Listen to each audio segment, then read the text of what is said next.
Hello students, आज हम chemistry में नया चैप्टर स्टार्ट कर रहे हैं केमिकल काइनेटिक्स। तो आज हम केमिकल काइनेटिक्स किसको बोलते हैं और उसके बेसिक जो फॉर्मूला, बेसिक जो क्या क्या हम स्टडी करने वाले हैं ये चैप्टर में, वो आज हम देखेंगे। केमिकल काइनेटिक्स वो केमिस्ट्री की एक ब्रांच है। सबसे पहले तो केमिस्ट्री की ब्रांच में हम organic chemistry, inorganic chemistry, physical chemistry, environmental chemistry ऐसी ब्रांच है। उसमें से जो फिजिकल केमिस्ट्री है, फिजिकल केमिस्ट्री की सब ब्रांच में केमिकल काइनेटिक्स आता है। तो केमिकल काइनेटिक्स का मतलब हम सबसे पहले समझे। केमिकल यानी जिसमें केमिकल रिएक्शन होती हो। यहां हम पूरे चैप्टर में केमिकल रिएक्शन की बात करेंगे। एंड काइनेटिक्स यानी कि स्पीड, यानी कि रेट, यानी कि केमिकल रिएक्शन का रेट, ये पूरे चैप्टर में हमको स्टडी करना है। ये आपको अच्छी तरह से पता होना चाहिए। अब इसमें क्या क्या स्टडी करने वाले हम, तो केमिकल रिएक्शन के जो रेट पर फैक्टर से जो इफेक्ट करते हैं, जो केमिकल रिएक्शन के रेट को इफेक्ट करते हैं, वो फैक्टर के स्टडी करेंगे, जैसे कि कॉन्सेंट्रेशन, टेम्परेचर, कैटालिस्ट, वो सभी की हम स्टडी करेंगे। फिर रेट लॉ एक्सप्रेशन के बारे में हम स्टडी करेंगे। फिर ऑर्डर ऑफ रिएक्शन, जो सबसे आईएमपी टॉपिक है, ऑर्डर ऑफ रिएक्शन, जैसे कि zero order, first order, second order, उसमें से zero order and first order की रिएक्शन मोस्ट आईएमपी है, उसके सम्स भी आपको एग्जाम में आते हैं। और मोलेक्युलरिटी का हम इस चैप्टर में स्टडी करने वाले हैं। तो सबसे पहले यहाँ रेट का स्टडी, केमिकल रिएक्शन तो हमको पता है, तो रेट किसको बोलते हैं वो सबसे पहले सोचे। फिर हम सोचेंगे केमिकल रिएक्शन का रेट किसको बोलते हैं। तो रेट यानी कि change of any quantity with respect to time. Time के अनुसार कोई भी क्वांटिटी में अगर चेंज आए उसको रेट बोलते हैं। अब हमको स्टडी करनी है केमिकल रिएक्शन की। तो हमको मालूम है कि केमिकल रिएक्शन में कौन होता है, प्रोडक्ट एंड रिएक्टेंट होता है। तो प्रोडक्ट एंड रिएक्टेंट की क्वांटिटी में जो चेंज आए रिस्पेक्ट टू टाइम, तो उसको बोलेंगे रेट ऑफ केमिकल रिएक्शन। एकदम इजी है। अब तो दो टाइप की रिएक्शन होती है। एक होती है हमारी सॉल्यूशन में। तो सॉल्यूशन में अगर रिएक्शन होती है तो उसमें एक्वियस फॉर्म होता है। तो एक्वियस में किस में चेंज होगा, तो कॉन्सेंट्रेशन चेंज होगी। अगर एक्वियस सॉल्यूशन होगा तो कॉन्सेंट्रेशन चेंज होगी। अब किसकी कॉन्सेंट्रेशन चेंज होगी, तो रिएक्टेंट एंड प्रोडक्ट की कॉन्सेंट्रेशन चेंज होगी। अगर हमारी पूरी रिएक्शन गैसियस फॉर्म में हो, तो हमको मालूम है कि गैसियस फॉर्म में कॉन्सेंट्रेशन नहीं होती, गैसियस फॉर्म में तो प्रेशर होता है। तो प्रेशर चेंज होगा, किसमें चेंज होगा, प्रेशर में चेंज होगा। अब प्रेशर किसका किसका चेंज होगा, तो रिएक्टेंट एंड प्रोडक्ट दोनों गैसियस फॉर्म में है, तो दोनों के प्रेशर में चेंज आएगा।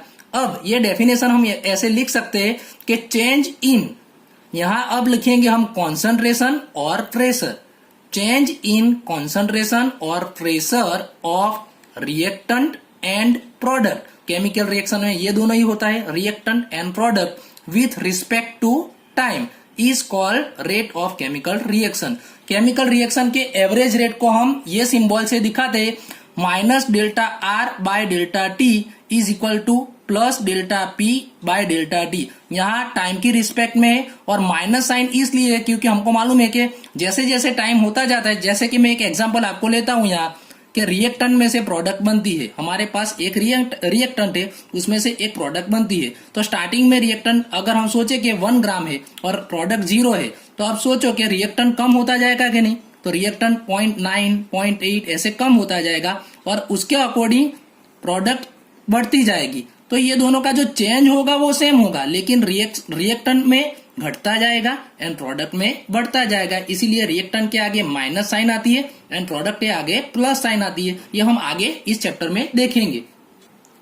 अब हम रेट के according types of chemical reaction देखेंगे। तो रेट के according type of chemical reaction 3 type की होती है। एक होती है वेरी फास्ट, एक होती है वेरी स्लो, और तीसरी वाली होती है मॉडरेट स्पीड केमिकल रिएक्शन।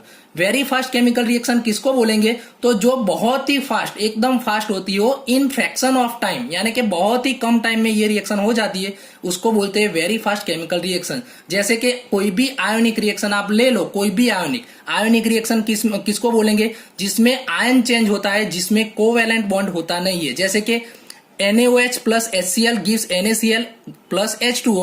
तो इसमें हमको मालूम है Na plus and OH minus, इसमें से Na प्लस है वो Cl माइनस के पास जाएगा। H है वो OH के पास जाएगा। तो यहाँ क्या होता है, यहाँ चेंज होता है सिर्फ आयन का, इसीलिए इसको आयोनिक रिएक्शन बोलती है। ये बहुत ही फास्ट होती है। आपने देखा होगा कि आप प्रैक्टिकल में 11th में आप प्रैक्टिकल करते होगे, तो ये प्रैक्टिकल में NaOH HCl वाला आपने टाइट्रेशन का प्रैक्टिकल किया होगा, तो कितने कम समय में ये रिएक्शन हो जाती है एंड कलर चेंज हो जाता है। तो ये बहुत ही फास्ट रिएक्शन है। दूसरी है वेरी स्लो केमिकल रिएक्शन, जो completes in very very long time, यानी कि वो पूरी होने में बहुत टाइम लगता है, जिसको बोलते हैं वेरी स्लो केमिकल रिएक्शन। जैसे कि हम इसका एग्जांपल ले सकते हैं rusting of ion. Rusting of ion यानी कि आयन पर जब काट लगता है तो आप देखते हो कि आपका कोई व्हीकल हो, उसमें तुरंत ही वो नहीं हो जाता, थोड़ा टाइम लगता है। आप कोई भी नया व्हीकल लाओ तो 5-6 वर्ष के बाद उसमें जंग लगना शुरू होता है।